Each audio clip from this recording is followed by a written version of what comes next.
Hello everybody, today we are going to see how to pronounce days of the week in American accent. Akkam jirtu har'a guyyoota akkamitti American accentidhaan akka pronounce goonu kan sirriitti ilaallu ta'a jechuudha. So let's begin. Tokkoffaa Monday. Almost namni hunduu hin jedha Monday jedha Monday. Okay? Monday. Lamaffaa namoonni baay'een kan jedhan Tuesday jedhu. Now Tuesday osoo hin taane American accentidhaan jechuudha. Tuesday, okay?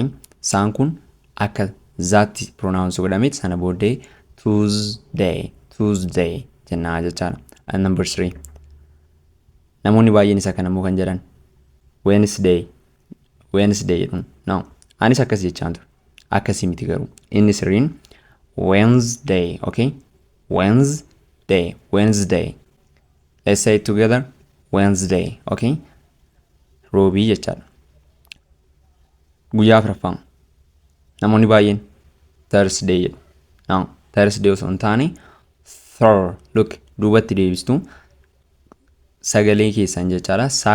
Arraba keessan gara fuulduraatti fiddanii sana booddee duubatti deebi'a gaafa qubee jalqabaa th san pronounce gootan jechaadha. Okay? Hammaraatti jechaadha. Sana booddee isaan gara zaatti jijjiirama. Thursday, okay? Thursday. Let's say together. Thursday. Kamisa jechuudha. Guyyaa shanaffaa Friday yookaan immoo jimaata jechuudha. Friday almost namoonni baay'eenis Friday jedhu. Friday jechuun jimaata jechuudha.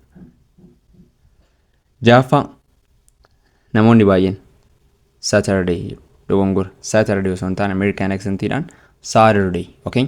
Let's say together. Saturday. Taan gara daatti jijjiiramteet pronounce godhamti. Kanaaf Saturday ta'a jechaadha.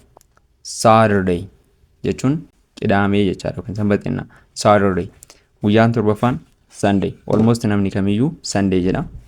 Sanbata guddaa jechuudha. Akkanumatti pronounce godhama jechuudha. So barnoonni keenya har'aa kana fakkaata ture. Barnoota har'aa yoo jaallattan like gochuu keessan akka hin irraanfanne, haaraa yoo taatan immoo subscribe godhaan siniin jedha. Viidiyoo biraatiin wal agarra.